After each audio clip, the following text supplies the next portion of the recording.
Obrigado ao Marcelo. Eu acho que vocês tiveram um amplo painel com os 3 participantes, né, com várias ideias, e agora é a hora do debate. Queria começar convidando a vice-presidente Débora Guerra para comentar sobre as apresentações e fazer perguntas. Bom dia a todos.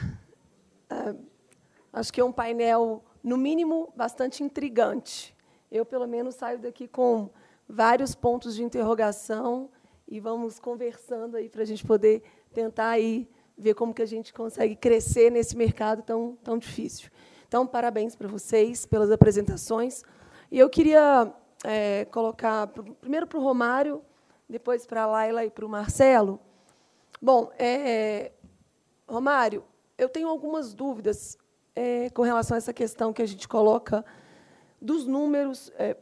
Eu tenho bastante dificuldade dessa questão do EAD presencial. A gente viaja o mundo inteiro, né? Acabamos de chegar da China, e quando a gente pergunta para os mantenedores, para os diretores das universidades, como que é essa história das entradas, as pessoas não entendem, né?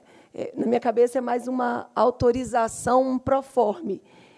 Há 2 anos atrás, mais ou menos, o governo, então, abre e amplia a possibilidade das instituições já credenciadas no EAD de ter aí a abertura de polos em cima da sua qualidade, certo? 150, 200, 250 polos EAD. E aí abre-se a possibilidade. Será que esse movimento que aconteceu é um movimento que as instituições, né, na oportunidade, ampliaram o seu portfólio de polos e aí de cursos, e aí se coloca como EAD, mas muita gente está fazendo híbrido, e aí esse número, a tendência, obviamente, é aumentar o EAD, porque, querendo ou não, as instituições presenciais têm muito mais dificuldade em autorizar novos cursos, né? É uma pergunta, é uma dúvida que eu tenho sobre isso, e, ao mesmo tempo, desse movimento que o governo também tendeu a criar e acabou segurando mais, que é a mudança do 20% EAD no presencial para 40%, que começou e a coisa também não rolou. Então, esse movimento, assim, ou seja, se o governo amplia e solta mais essa questão aí dessas autorizações, isso meio que fica, tanto faz ser presencial quanto EAD, e o que importa, na verdade, é o modelo acadêmico das instituições? Será que aqui está? Muito boa né? Levantar essa questão, né? O que eu observo que está caminhando, a questão de modalidade, ele é só uma questão de regulação hoje, né? Então, está caminhando muito por aí, Débora. O que importa, o que vai passar a importar, pelo menos, é o modelo acadêmico que a instituição está adotando, é a entrega que ela está fazendo, né? Então, esses polos todos que foram abertos, né? A gente vinha de uma escassez aí, né? Uma trava que não era possível, e na hora que abriu, a gente saiu ali de 9 mil polos para 25, quase 25 mil polos cadastrados da noite para o dia, né? Hoje eu diria que mais de 60% desses polos não tem a menor viabilidade, né? Ele não tem alunos. Por quê? Um polo no modelo 100% online, que a gente estava acostumado, ele tinha viabilidade com 350 alunos, né? Era o momento que ele passava a dar algum tipo de retorno financeiro para o parceiro, né? Então, na minha visão, não faz o menor sentido o polo. Polo de educação à distância para os cursos, commodities, aqueles que são 100% virtualizados, não tem o menor sentido a existência desses polos. E sim um ponto de apoio, né, porque hoje a gente tem ainda algumas questões de regulação, até superar essa questão da prova, né, digital e tudo mais, né, que a gente vai acabar superando. E o polo passa a fazer, nessa condição do modelo 100% online, ele passa a fazer sentido como um ponto de apoio de captação de estudantes, né? E passou também a fazer sentido para algumas instituições pequenas, que a gente viu que metade das instituições hoje no Brasil não tem 1.500 alunos, né?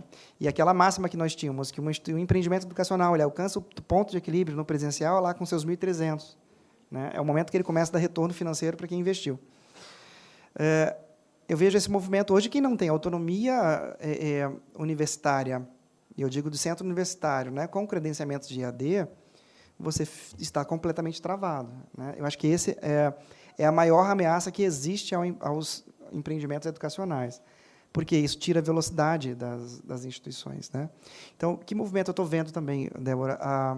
Movimentos de instituições, utilizando essa prerrogativa de polo. Hoje, se eu sou um centro universitário, né, e tenho credenciamento de EAD, eu posso viabilizar uma instituição isolada, com a diversificação de portfólio, de cursos no modelo híbrido de funcionamento. Então, tem muitas possibilidades de a gente fazer algo muito melhor do que existe hoje, né? Inclusive viabilizando essas instituições que hoje não têm viabilidade econômica, emprestando a autonomia de outra, né? Seja buscando a sua autonomia universitária e ganhando velocidade. Blindando a sua região. Porque a marca daquela instituição que está lá, ela já parte da premissa que ela é melhor do que uma que chega agora, né? Então, se eu for observar ali, se eu tiver um plano estratégico ali para aquela instituição, né, claro, fazendo parceria com uma instituição séria, que tem compromisso na área da educação, que tem um bom projeto pedagógico, né, e que faça as coisas efetivamente com qualidade, né, eu tenho a possibilidade ali da viabilização, né, e de ter uma instituição hoje funcionando no interior do país que é tão escasso, né, que até então era nas grandes capitais e tudo mais. Eu penso que o polo vai ser utilizado para isso, para imprimir velocidade e autonomia nos empreendimentos que precisam, né, viabilidade. Vai muito mais por aí. Muito bom. E aí eu quero só terminar aqui, Celso, para a Laila e para o Marcelo, as edtechs, essas startups, né, que eu acho que são questões bastante relevantes para nós, educadores, pensarmos. Eu tenho pesquisado muito isso, como que em todos os lugares tem alguém pensando um problema real de educação e já fazendo algo. E aí aqui tem a ver com captação e retenção de alunos, mas tem outras questões também com relação à própria questão de conteúdo e cursos, microcertificações, que são questões que a gente precisa pensar sobre isso também. E eu queria perguntar para vocês, assim, com relação a essa questão do engajamento do aluno online, né, dessa possibilidade desse aluno vir estudar conosco. Porque também essa questão do online e do offline, a gente ainda tende a querer um pouco mais de presencialidade, de participação do aluno. Então, eu queria entender como que vocês têm trabalhado com a questão do engajamento desse aluno online para que ele chegue até a gente, né? Para que ele conclua a sua matrícula. É através de conteúdo? É através de apenas uma participação em evento? Como que vocês percebem o movimento desse jovem para que ele realmente queira fazer aí seu ensino superior? No caso do Saber em Rede, a gente usa muito a força da sua rede, então a força da comunidade. Então, a gente tem marketing de conteúdo, a gente tem um blog para atrair, mas o público que a gente atrai em nossa plataforma não é o aluno. A gente vai atrair o afiliado, que é a pessoa que vai identificar o aluno e vai ser um embaixador da marca. Então, a gente faz um trabalho muito forte para identificar essa pessoa. A gente vai participar de eventos, CIAED, por exemplo, onde a gente identifica possíveis influenciadores, como professores, professores da rede municipal, de educação básica, então, pessoas que possam ser influenciadores da sua marca e que vão estar influenciando e atraindo novos alunos para vocês. Então, a gente não está mirando no aluno final, a gente está mirando no intermediário, que é quem vai atrair 5, 10 alunos finais para você. Então, esse é um pouco o diferencial do nosso trabalho.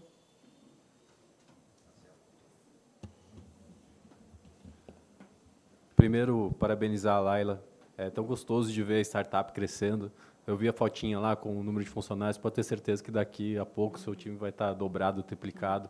E a gente precisa de soluções novas, de startups, de edtechs novas, porque existe muita demanda. Lá na Quero, a gente acredita que não existe online e offline. Está tudo híbrido. Vocês conseguem falar o quanto tempo da vida de vocês estão presencial em reuniões ou trabalhando no celular ou no computador? Não dá mais para medir. O online e o offline ele já está misturado, já faz parte da nossa vida, e a do aluno também. Então, esse aluno que está em busca de faculdade, ele está ali querendo informação, seja presencial, seja online. Online é mais fácil, é mais rápido, é mais cômodo.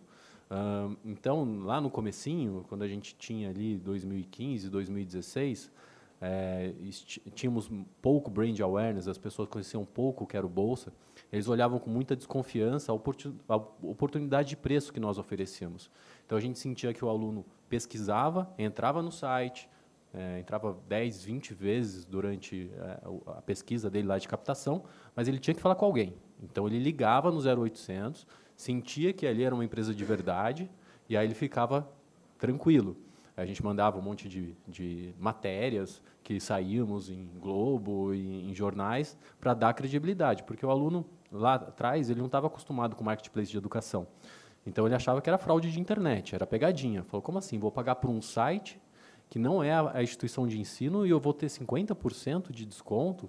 Eu vou economizar 10, 15, 20 mil reais ao longo de 4 anos. Meu, isso aí é muito bom para ser verdade. Então, a gente teve que fazer um movimento muito forte de credibilidade ao longo do tempo, mas hoje ele resolve muito mais online. Ele parou de pesquisar, de precisar dessa credibilidade para saber que o marketplace existe, porque hoje existem vários, então já está mais difundido, e até a presença de outros marketplaces, eles pedem pizza, reservam hotel, tudo na internet, então educação passou a ser usual para eles também escolher via marketplace. Então, nós acreditamos que o aluno online, ele é o mesmo aluno que o presencial, só que ele está usando aquela ferramenta da internet para poder se decidir. Então, qual que é o trabalho das instituições de ensino? Contem o diferencial de vocês na internet. Tem coisas muito legais, eu estou visitando muitas universidades, e que ninguém sabe. Aí o reitor vai lá, passa, fala assim, não, olha só, esse prédio enorme aqui, certificado pelo Google, eu sou a única faculdade no mundo que tem esse selo aqui. Pô, legal, mas eu tive que vir aqui para entender e saber disso. Cadê vocês contando o que são os diferenciais de vocês na internet, em formato de testemunho de alunos, matérias de revista, vídeos, né? Hoje o YouTube, são poucas instituições que conseguem trabalhar direito o canal do YouTube, dizendo para os alunos o que é legal e mostrando isso de forma bem visual, de forma bem didática, quais são os diferenciais e o que está acontecendo de bacana nas instituições. Então, o recado que eu deixo aqui é aprendam a trabalhar o online, porque é o mesmo aluno, não tem mais diferenciação de online e offline. Ainda perguntas? Ainda não chegou nenhuma pergunta. Eu queria fazer uma que eu não resisto, ao Marcelo, e eu fico imaginando um cenário, Marcelo, uma prospecção. Imagina uma plataforma marketplace como esse do Quero Educação, com milhares e milhões e crescendo cada vez mais a quantidade de dados, né, que o pessoal brinca que o novo ouro, né, a nova seda, são os dados, né, porque a partir deles você consegue extrair ouro, de fato. Então, imagina a quantidade de gente entrando, manifestando seus desejos, dizendo quanto quer pagar, que curso quer fazer, onde mora e fazendo uma escolha, qual é a distância da casa que ela escolhe aquela faculdade.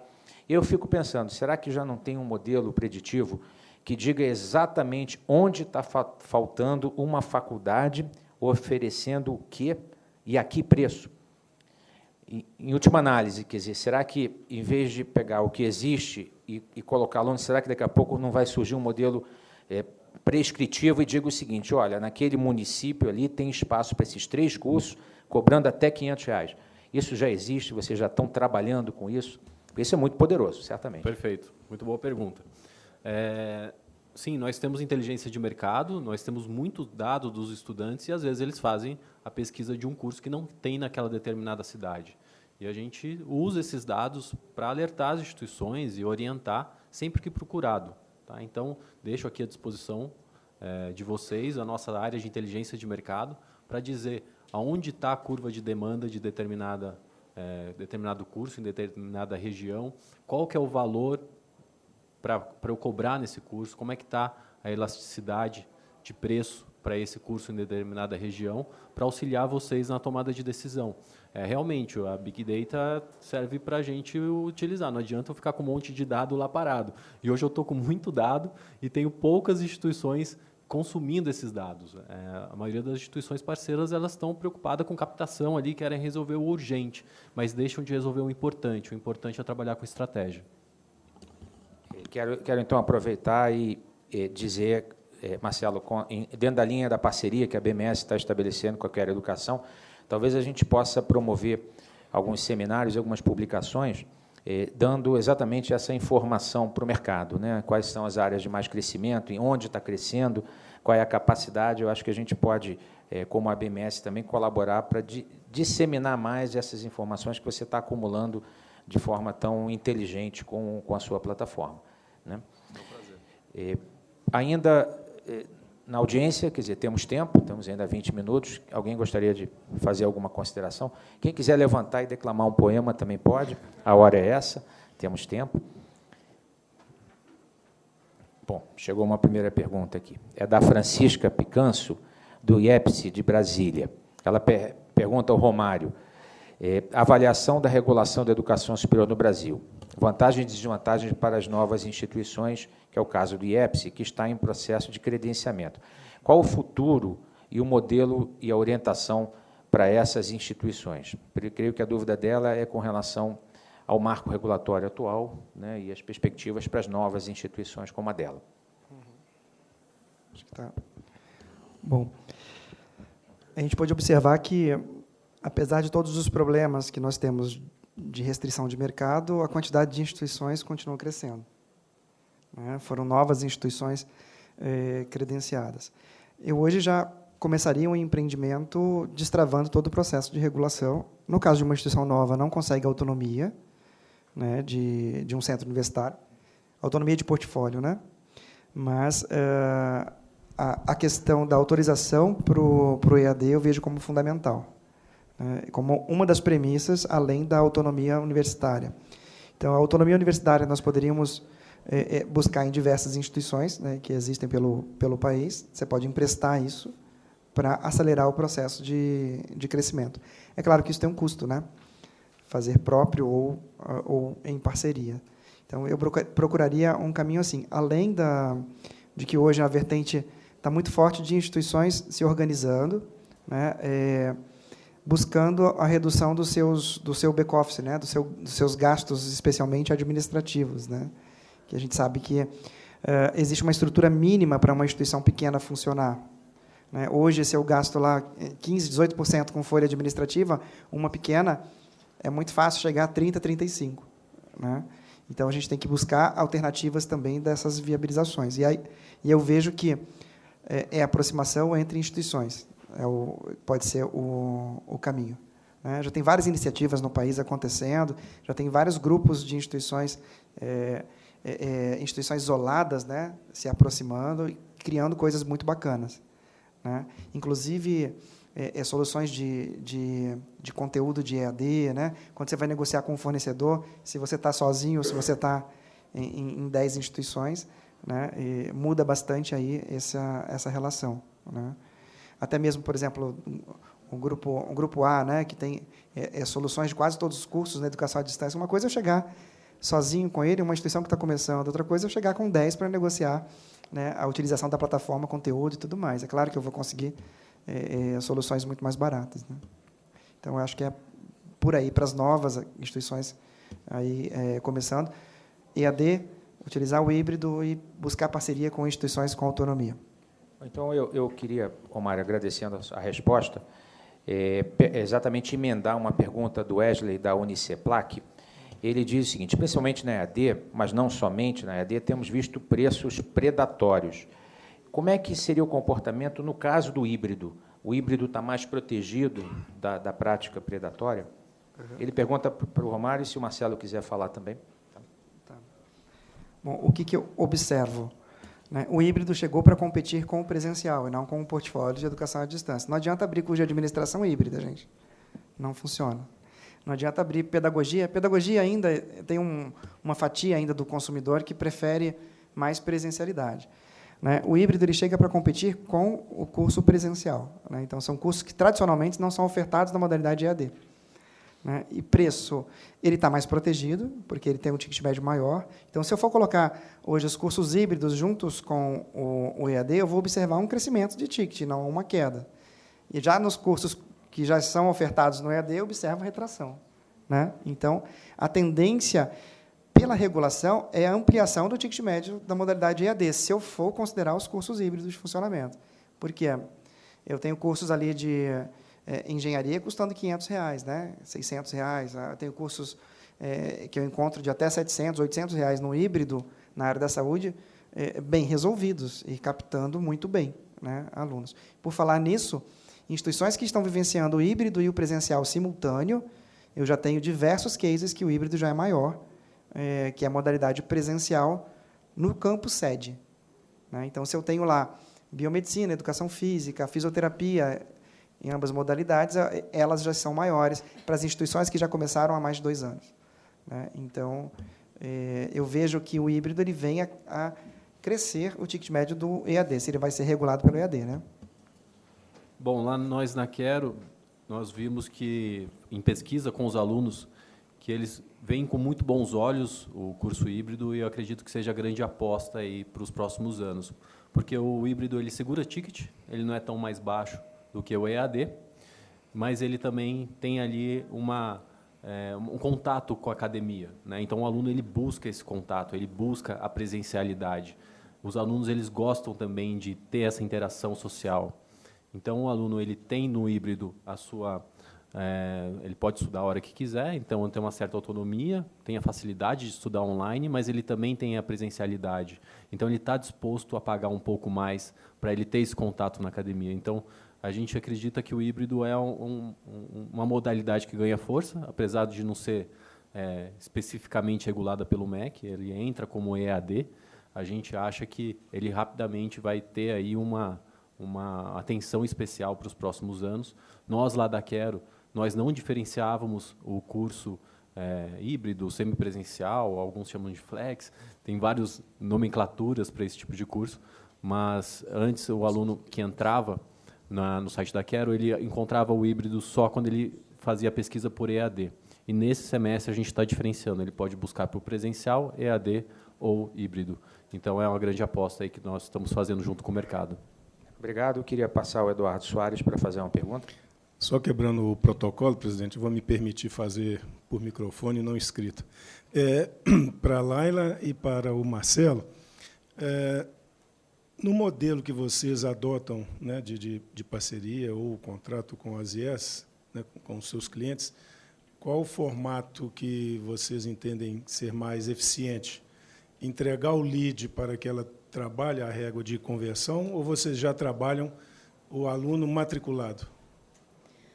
Não, a gente faz toda a campanha, mas eu não tenho acesso à sua base de contatos. Então, eu te entrego e a gente trabalha junto. Você vai fazendo a comunicação com a sua comunidade, eu vou acompanhando os resultados, e aí o aluno chega como lead para você. Antes dele estar matriculado, você já sabe quem que ele é. Mas então, você entrega o lead para a eu IES. te entrego o lead. Nós da Quero entregamos o aluno matriculado. A gente acredita que o lead da universidade é da universidade. Nós não queremos canibalizar esse aluno que já está ali fidelizado com a marca. Inclusive, algumas instituições que têm muito questionamentos em questão de adicionalidade, o que nós pedimos? Tá bom, me entrega a sua base de CPF, de todos os alunos que já entraram em algum momento em contato com vocês. Eu travo esses alunos. Todos os alunos que já entraram no processo seletivo via universidade, ou entraram na régua de comunicação de vocês, me passa esse CPF, esses alunos não terão direito ao desconto oferecido pelo site da Quero, para a gente garantir que esses alunos são adicionais. Não é o ideal a ser feito, porque, às vezes, esse aluno que foi impactado alguma vez pela instituição, ele desistiu por algum motivo. E se eu travo ele no CPF, ele perde o direito daquele desconto e ele não vai se matricular naquela instituição e vai se matricular no concorrente. Não é o ideal a ser feito, mas a gente deixa essa modalidade à disposição. Mas o que nós entregamos é realmente o aluno matriculado. Queria agradecer aos 321 internautas que estão nos assistindo via BMS TV, e aproveitar para fazer uma pergunta que veio de uma internauta, que é a Flávia Michels, do IESB, aqui do Distrito Federal. Ela pergunta especificamente ao Romário se as IES conhecidas como Premium ainda são muito presenciais. Como está o comportamento delas em relação à virtualização do ensino? Oi, Flávia. Um beijão. Por que você não está aqui? Bom, a questão das instituições premium, né? Eu penso que elas entraram tardiamente no processo de virtualização, né?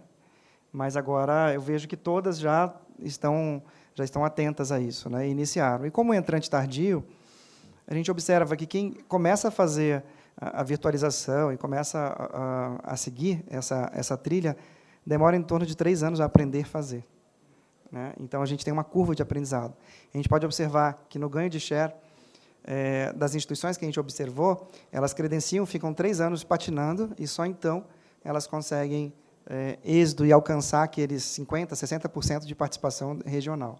Então, eu vejo que todas as instituições tradicionais, figurando no segmento premium, estão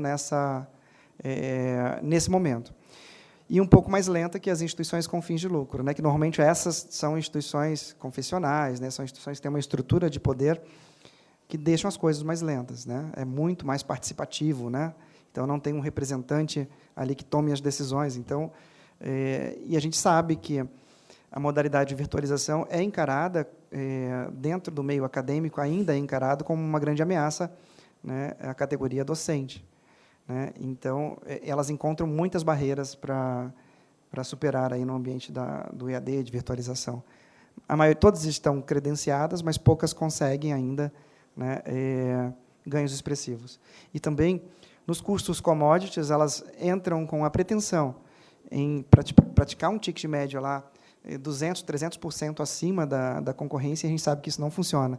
Na hora que você aplica na elasticidade de preço, a gente verifica que elas podem estar, no máximo, 20%, 25% acima, né? Então, elas estão aprendendo. Nesse momento, estão aprendendo e vão aí nessa curva ainda para conseguir o seu share. Muito bem. Continuando aqui, algumas perguntas, já estamos no final. O Flávio César, do Uniceub, ele dirige a mesa, qualquer um pode responder, ele pergunta: o EAD permite expandir fronteiras, inclusive as nacionais. Já há interesse em disponibilizar cursos EAD nos países vizinhos ou nas comunidades de língua portuguesa? Se as ferramentas de marketing que vocês utilizam já percebem, já indicam esse movimento de oferta do EAD no exterior? Hoje, nós temos 2 afiliados na China que já venderam cursos de pós-graduação, são brasileiros, que captaram outros brasileiros que estão fora do país trabalhando, vão ficar lá por 1, 2 anos e sabem que vão retornar em algum momento. Então, eles estão lá fora e querem se capacitar. Esses afiliados, eles captaram 2 alunos para cursos de pós-graduação em 100% EAD. Então, a gente enxerga que tem um mercado, sim, tem demanda. Nós da Quero trabalhamos os polos que têm disponibilidade em outros países. Então, a gente matricula alunos em outros países, desde que existam polos aí nas suas determinadas regiões. O que aconteceu de interessante é que o mercado internacional tem buscado soluções no mercado brasileiro. Assim como o banco é muito desenvolvido no mercado brasileiro em relação ao resto do mundo, o mercado educacional brasileiro é muito diferente do resto do mundo. Nós fomos convidados pelo governo do México a abrir um escritório lá. A gente está namorando essa possibilidade, mas a gente tem visto que existe grande possibilidade e grande demanda em alguns países, como México, Argentina, Chile, Índia, que tem um mercado educacional parecido conosco, que dá para a gente aplicar as mesmas soluções que nós trazemos aqui para o mercado brasileiro, para outros países também. Muito bom. Eu fico feliz de ouvir essa pergunta e as respostas, porque acabamos de voltar da China, onde percebemos um interesse muito grande das universidades chinesas de ensinar o português e de captar alunos brasileiros também. Inclusive, uma universidade de Macau, a Universidade da Cidade de Macau, ela candidamente nos informou que eles têm muito mais bolsas de estudo para oferecer, com tudo pago, passagem, estadia, mensalidade, do que alunos propriamente interessados. Então, é um mercado potencial. E, no ano que vem, a delegação da BMS vai para o Japão. E, no Japão, nós temos uma característica muito específica. Muitos brasileiros que foram morar no Japão e que lá trabalham, e que, certamente, algumas das nossas IEs já possuem polos lá, não sei se alguns desses polos do Quero Bolsa são no Japão, mas teremos a oportunidade, em outubro do ano que vem, de visitar até alguns polos de instituições que lá estão, quem sabe até dos que quiserem nos acompanhar, levar também a possibilidade de estabelecer polos de IEs brasileiras no Japão. Então, a internacionalização é uma realidade que a gente tem podido constatar, e os sistemas e as ferramentas de marketing só corroboram essa percepção, né? Eu tenho uma última pergunta, e, em seguida, eu queria, aproveitando 5 minutinhos que nós temos, pedir, por sugestão do Paulinho Lima, que o Romário fizesse a apresentação da medicina, que ele acabou não conseguindo no tempo dele. Mas antes, e aí eu pediria para o pessoal já começar a colocar a apresentação do Romário, mas eu queria trazer essa última pergunta que veio pelo Facebook. É da Simone Folman, e ela pergunta à mesa se já temos dados em relação à evasão EAD versus a evasão presencial. Se nós já sabemos claramente, eu acho que todos sabemos, mas se há números recentes sobre a comparação da evasão EAD e presencial. Sim, é um acompanhamento que nós fazemos assim com muita intensidade. O que a gente tem observado? O óbvio, né, que a evasão do EAD é muito maior ainda que o presencial, mas essa evasão ela reduziu esse distanciamento, né? Então, para ter uma ideia dessas instituições isoladas que estão começando a operação e venceu esse período ali de 3 anos, né? Normalmente elas possuem uma estrutura de atendimento muito mais próxima e essas conseguem uma taxa de retenção bem melhor que grandes grupos, né? Então, para ter uma ideia, a evasão hoje do mercado do presencial, a gente perde em torno de 20% dos alunos no decorrer do ano, né, daquele exercício, e no EAD a gente está perdendo 30%, 35%, né, mas já foi 70%. Né? Então, a taxa de evasão também vem reduzindo, ela ainda é um desafio, mas ela já demonstra, né, já sinaliza melhorias. Se é que pode dizer que isso é bom, né? Perder 20% dos alunos ao ano. Não, continua sendo uma tragédia, mas pelo menos estamos melhorando, né? Eu acho que isso é importante. Quer dizer, a evasão do ensino superior é uma grande tragédia nacional, muitas vezes não devidamente valorizada e destacada nas políticas públicas. Enfim, de volta a palavra ao Romário, para ele, então, fazer o encerramento com o assunto da medicina, a pedidos, e, em seguida, a gente faz o encerramento da nossa manhã produtiva.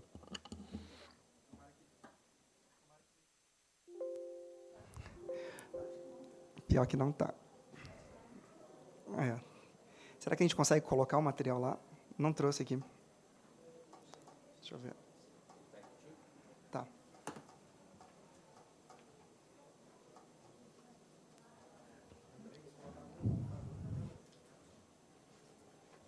Enquanto isso, quero aproveitar o tempo e contar algumas curiosidades em relação à medicina, já que é o assunto próximo. Nós estamos captando alunos de medicina para faculdades da Argentina. Medicina é o único curso que nós não temos no Brasil, né, no Quero Bolsa. É o único curso que ficou de fora porque tem muito aluno, mas o pessoal da Argentina está pedindo ajuda e a gente está captando para eles. Então, é um gancho aí da última pergunta com o próximo assunto. Como é que eles conseguiram?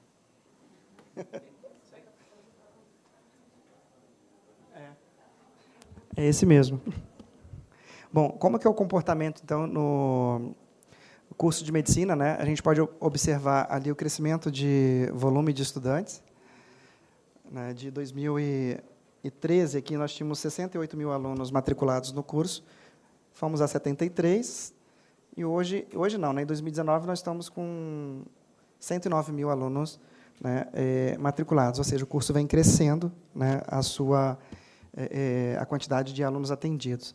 E o número de ingressantes, ou seja, está relacionado diretamente à oferta de vagas, porque todas as vagas praticamente são preenchidas, né? Nós tínhamos 11.700 e agora estamos, em 2018, com 25 mil novos alunos ingressando no curso de medicina.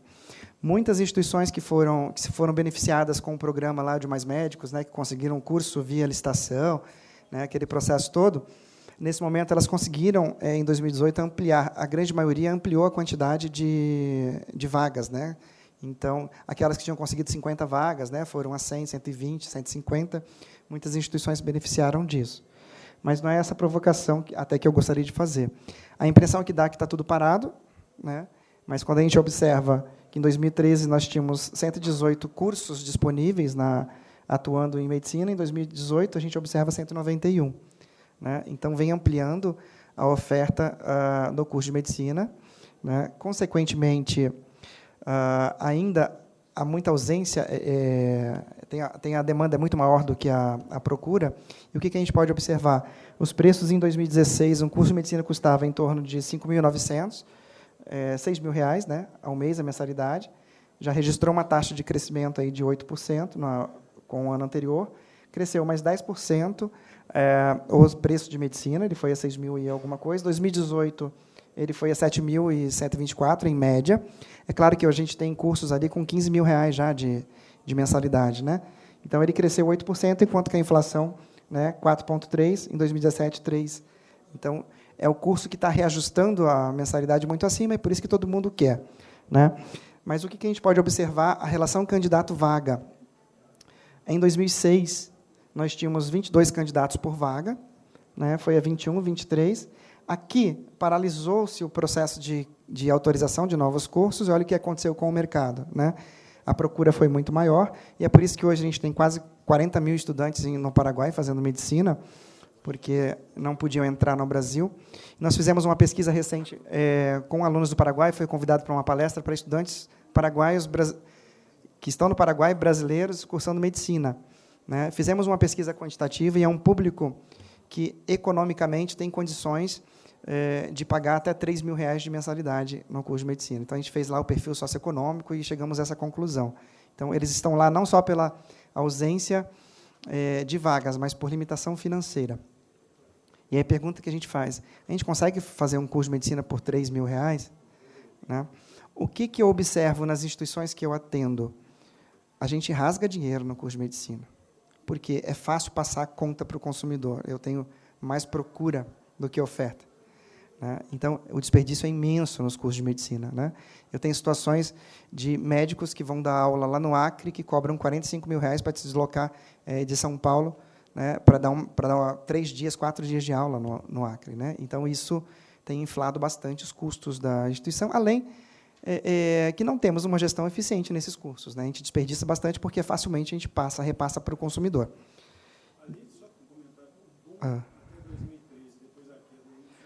Porque foi liberado vagas ali. Aqui é o efeito mais médicos, né? Que começa a abrir novos cursos, novas vagas, e a gente cai. Ainda assim, nós temos uma relação candidato-vaga de 28, que é muito bom. A gente pode trabalhar tranquilamente com 8, 10 por vaga no curso de medicina, que a gente faz um excelente processo de seleção. Já tem instituições hoje privadas que estão trabalhando com 5, não estão conseguindo mais que isso. E agora, em 2019, as últimas informações que eu tive no segmento privado, das instituições que eu acompanho, é que houve uma queda muito drástica pela procura do curso, né? Ou seja, o nosso público está chegando no limite nesses preços, né? Não está tendo mais, tem muita intenção de se fazer, mas não há viabilidade, né, financeira das famílias em arcar com um curso de R$ 15.000 em medicina, né? Conforme algumas praças têm feito. O estudo que a gente fez financeiro, a gente chega tranquilamente a fazer, agora, quem tem medicina não vai me tacar pedra, mas dá para fazer um excelente curso entre R$ 4.000 e R$ 4.500 de mensalidade, né? Eu não precisaria ser mais que isso para fazer um excelente curso de medicina, tirando todos os desperdícios e gorduras que existem e coisas desnecessárias, né, que acontece dentro do curso.